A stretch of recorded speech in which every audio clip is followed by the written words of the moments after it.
A oração do Pai Nosso explicada passo a passo. O Pai Nosso, ensinado por Jesus, é um modelo perfeito de oração. Ela nos ensina como fazer nossos pedidos a Deus. A oração do Pai Nosso não é uma fórmula mágica, que precisamos repetir palavra por palavra para funcionar, mas é um guia, uma orientação para orar ao Senhor. Jesus mostrou através dessa oração os assuntos que devemos levar a Deus nas nossas súplicas. Cristo destaca 3 pedidos relacionados a Deus e 3 pedidos relacionados às nossas necessidades, são eles. Item 3 pedidos relacionados a Deus: que sua vontade seja feita, que seu reino venha e que seu nome seja glorificado. Item 3 pedidos relacionados às nossas necessidades: sustento, perdão e livramento do mal.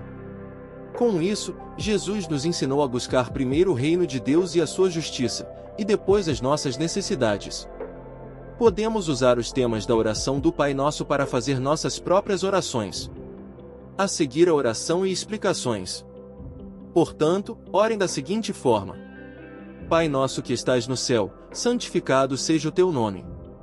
Venha o teu reino. Seja feita a tua vontade, assim na terra como no céu. Dá-nos hoje o pão para este dia.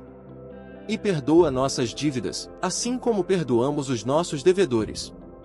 E não nos deixes cair em tentação, mas livra-nos do mal. Pois teu é o reino, o poder e a glória para sempre. Amém. Mateus 6, versículos 9 a 13. Um Pai Nosso. Jesus ensinou-nos a chamar Deus de Pai. Ele poderia ter usado Senhor, Deus, Rei ou qualquer outro título, mas preferiu usar na oração Pai. Um rei pode não ter filhos, um senhor pode não ter filhos, mas não há pai sem seus filhos. Deus é o Pai, Criador e sustentador de todas as coisas. Ele é eternamente Pai do nosso Senhor Jesus Cristo e de todos os seres criados. Mas decidiu adotar os crentes em Jesus como seus filhos também. João 1 versículo 12. O Pai Celestial acolheu-nos como filhos amados e deseja ter um relacionamento de intimidade conosco. Outro pormenor interessante é Jesus ter usado nosso pronome no plural. Isso nos faz lembrar da dimensão comunitária da oração. Nosso Pai do céu nos vê como irmãos em Cristo, por isso também devemos viver assim e orar uns pelos outros como família. A expressão Pai Nosso não nos impede de usar meu Pai nas nossas orações pessoais solitárias, mas é um testemunho público de reconhecimento da paternidade de Deus sobre nós. Não temos um Deus exclusivo ou particularmente nosso, mas Ele é nosso Pai. Todos gozamos desse privilégio compartilhado por todos os filhos, na grande família de Deus. 2 que está no céu. Essas palavras não limitam a presença de Deus ao céu. Elas apenas expressam a infinita grandeza e glória do Senhor, acima do universo visível. Deus tem a sua presença nos céus e na terra. Deuteronômio 4 versículo 39. Nenhum Deus do universo visível, politeísmo ou panteísmo, pode ser comparado ao Pai Celestial, que habita o céu dos céus, céu invisível acima do universo criado. Ele é supremo, está exaltado na sua morada celestial. O Pai é distinto e superior a nós, a todos os pais da terra e a todos os falsos deuses e ídolos destes, igual mundo. Eclesiastes 5 versículo 2. Jesus realça esse dado importante acerca do Pai que está no céu, para que a nossa compreensão distorcida retifique que Deus é infinito, absoluto e incomparável. 3 Santificado seja o teu nome. Santificar o nome de Deus é o primeiro pedido na oração do Pai Nosso. O Pai Celestial deve ser santificado pelos seus filhos. Isso significa que devemos glorificar a Deus, ou o nome de Deus, em tudo o que fazemos ou pensamos, nas nossas atitudes e relacionamentos. Enfim, tudo deve honrar extremamente o nome de Deus. A palavra santificar significa tornar santo ou separado. Essa separação tem a ver com distinção, veneração e excepcionalidade do Senhor. Deus não é comparável a nenhum outro ser no universo. Portanto, nenhum outro deve receber a adoração devida ao Senhor.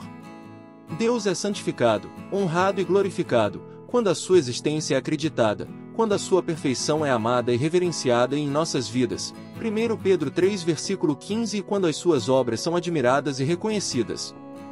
Isso é santificar a Deus, tornando-o honrado e glorioso, tal como Ele é. Pense nisto, Jesus nos ensinou a falar diretamente com Deus. Não precisamos de intermediários, como Maria ou os santos. Deus ouve nossas orações. Mas devemos orar com respeito e humildade, pedindo que Deus seja glorificado até em nossas orações. 4. Venha o teu reino. A chegada do reino de Deus tem a ver com o seu governo eterno sobre todas as coisas. Deus é o Rei divino e o seu reino é espiritual, moral e real. O reino de Deus ou o reino dos céus, ou o reino de Cristo, etc., já havia começado desde o início, mas foi inaugurado com a vinda de Jesus. O avanço do reino do Senhor ao longo dos tempos se deu através da aceitação e reconhecimento de Deus como Rei, e do cumprimento das expectativas messiânicas, com a chegada do Messias. Jesus Cristo inaugurou a chegada do reino de Deus que ainda prossegue, até alcançar toda a sua plenitude no final dos tempos. Somente aí, quando Cristo voltar em glória, o reino de Deus estará estendido de forma completa a todos os povos e nações. 5. Seja feita a tua vontade, assim na terra como no céu. Este terceiro pedido relacionado a Deus e ao seu reino, tem a ver com a sua vontade. Se por um lado, aqui na terra muitos ainda rejeitam a Deus e a sua vontade, sabemos que no céu todos os seres celestiais são comprometidos e totalmente submissos à vontade de Deus. Trata-se de um contraste enorme, entre um lugar, céu, onde Deus é honrado e glorificado na perfeição pelos anjos e seres celestiais e outro, onde muitos tentam cumprir essa vontade, mas ainda imperfeitamente.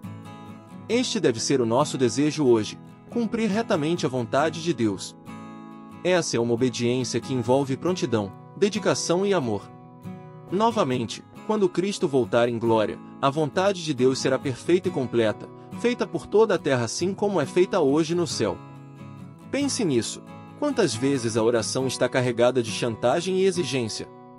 Deus, eu quero isto, e aquilo, desta forma, hoje ou agora. Se não eu deixo de amar você, isso não é oração. A vontade de Deus é mais importante que nossa vontade. Quando oramos, devemos começar por submeter nossa vontade à vontade de Deus. 6. Pão nosso de cada dia. Aqui começa a série dos outros 3 pedidos que Jesus adicionou à oração do Pai Nosso. Depois de pedir que Deus seja glorificado, seu reino venha e sua vontade seja feita, agora podemos pedir por sustento e conforto necessários na vida presente.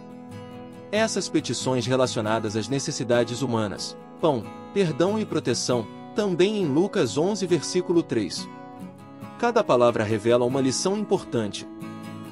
O pão nosso pode significar pão natural e pão espiritual, o que resume todas as coisas necessárias para a manutenção da vida, do corpo e da alma. Um pão honesto, que seja realmente nosso. Lembramos dos outros ensinamentos de Jesus, nem só de pão viverá o homem. Mateus 4 versículo 4, eu sou o pão vivo que desceu do céu. João 6 versículo 51. Deste dia significa que não precisamos ficar ansiosos com o dia de amanhã. Somos ensinados a depender diariamente na divina providência. Só precisamos do que é necessário para hoje, não para esbanjar ou para acumular riquezas.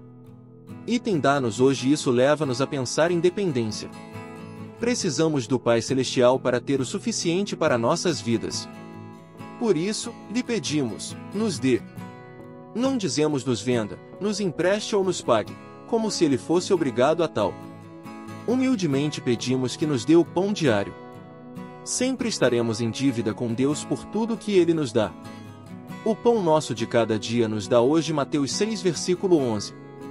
Pense nisto, revoluções já foram iniciadas por falta de pão. Pão é um alimento básico, importante para sobreviver. Nossa vida, nosso sustento depende de Deus. Quando reconhecemos isso e oramos confiando em Deus, Ele nos dá o sustento que precisamos, mesmo quando parece impossível. 7. Perdão para as nossas dívidas. O perdão é fundamental para as nossas vidas, ao nível espiritual, emocional e relacional. Todo tipo de transgressão, ofensa, pecado ou vício, ofende a Deus e certamente também ferirá outras pessoas. Além disso, o castigo por essas ofensas causará sofrimento, quando tivermos que pagar pelas dívidas perante a justiça divina. A dívida do mal que cometemos, contra Deus e contra o nosso próximo, precisa de ser reconhecida, confessada e abandonada. Contudo, há uma condição prevista nos termos de oração: perdoa-nos assim como perdoamos aos nossos devedores. Aqui o perdão para as nossas falhas aparece condicionado ao perdão que também damos aos outros. Devemos perdoar, tal como esperamos ser perdoados. Aqueles que desejam encontrar misericórdia em Deus para os seus erros, devem também mostrar misericórdia para com seu próximo, mesmo que lhe causado dano, ofensa ou sofrimento. E perdoa-nos as nossas dívidas, assim como nós também perdoamos aos nossos devedores. Mateus 6, versículo 12. Pense nisto, uma parte importante da oração é pedir e oferecer perdão. Devemos ser humildes para reconhecer nossos erros e pedir perdão a Deus. Mas também devemos perdoar quem pecou contra nós. Quando entendemos que Deus nos perdoa quando não merecemos, devemos fazer o mesmo com outras pessoas que não merecem. 8. Proteção: não nos deixes cair em tentação. Aqui Jesus inicia a sexta petição. Ele nos mostra que as provações ou tentações da vida podem ser vencidas. Com a ajuda do Pai Celestial, podemos ser preservados do pecado. Isso significa que Ele pode retirar a tentação quando é forte demais, ou pode amenizar as forças da tentação ou pode aumentar as nossas forças contra ela. Esse pedido nos ensina a considerar a nossa própria incapacidade de afastar e vencer a tentação. E mostra também como temos a necessidade de capacitação do alto para conseguir resistir no dia mau. A resistência contra a tentação e provação produzem em nós o resultado da alegria e resiliência. Tal como é dito, tenham grande alegria quando passarem por provações, porque isso produz perseverança. Tiago 1, versículos 2 e 3. Isso torna-se um exercício de aprimoramento da fé, piedade e das virtudes, para que outros possam ser encorajados pela nossa perseverança nas provações. 9. Proteção: livra-nos do mal. Aqui a palavra no grego para mal, tanto pode indicar o mal, neutro, no sentido abstrato, em geral, quanto o mal, masculino, como maligno, equivalente ao diabo ou Satanás. A inclusão dessa expressão na oração ajuda-nos a lembrar que corremos um outro perigo: temos um acusador que também nos tenta para o mal. Somado ao pecado da nossa natureza, e à nossa inclinação carnal, existe o diabo, que nos manipula e engana para o mal. Lembremos que, como ladrão, ele veio para matar, roubar e destruir. João 10, 10. Esta pode ser a referência na oração que completa a ideia de livramento contra a tentação. Livra-nos de todos os tipos de males, inclusive do tentador que é o nosso inimigo. 10. Pois teu é o reino, poder e glória. Esse final da oração, chamada de doxologia, expressão conclusiva de glorificação e louvor a Deus, não aparece em todos os manuscritos antigos. Por isso, ela aparece entre colchetes nas traduções das nossas Bíblias. Contudo, essa parte final manifesta o entendimento que a glória e a honra de Deus devem ser o objetivo principal da oração dos filhos. A glorificação de Deus deve conduzir as nossas orações do início ao fim. Teu é o reino. Aqui se mostra a convicção de que Deus é soberano e tem o domínio total do universo. Ele tem o controle sobre todas as coisas, pois reina e governa sobre tudo. Teu é o poder. Cremos que o Pai, Todo-Poderoso no céu e na terra, tem poder para realizar o que pedimos. Nós somos fracos e necessitados, mas Deus tudo pode, nada é impossível para Ele. Tua é a glória. As nossas orações são ouvidas e atendidas para a honra e louvor de Deus, não nossa.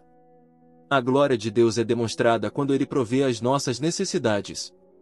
O louvor e gratidão ao Senhor serão celebrados fazendo com que o reino de Deus se amplie pela terra.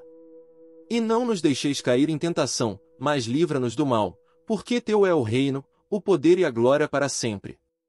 Amém. Mateus 6, versículo 13. Pense nisso. Deus não nos livra de todas as dificuldades, mas Ele nos ajuda a ficar firmes na luta contra o pecado. Quando estamos lutando contra tentações, podemos pedir a força de Deus para fazer o que é certo. Deus é mais forte que o pecado. Quando vencemos o pecado, mostramos a glória do reino de Deus. Use a oração do Pai Nosso como um modelo para se dirigir a Deus em oração. Com a ajuda do Espírito Santo, dedique hoje algum tempo para orar a Deus.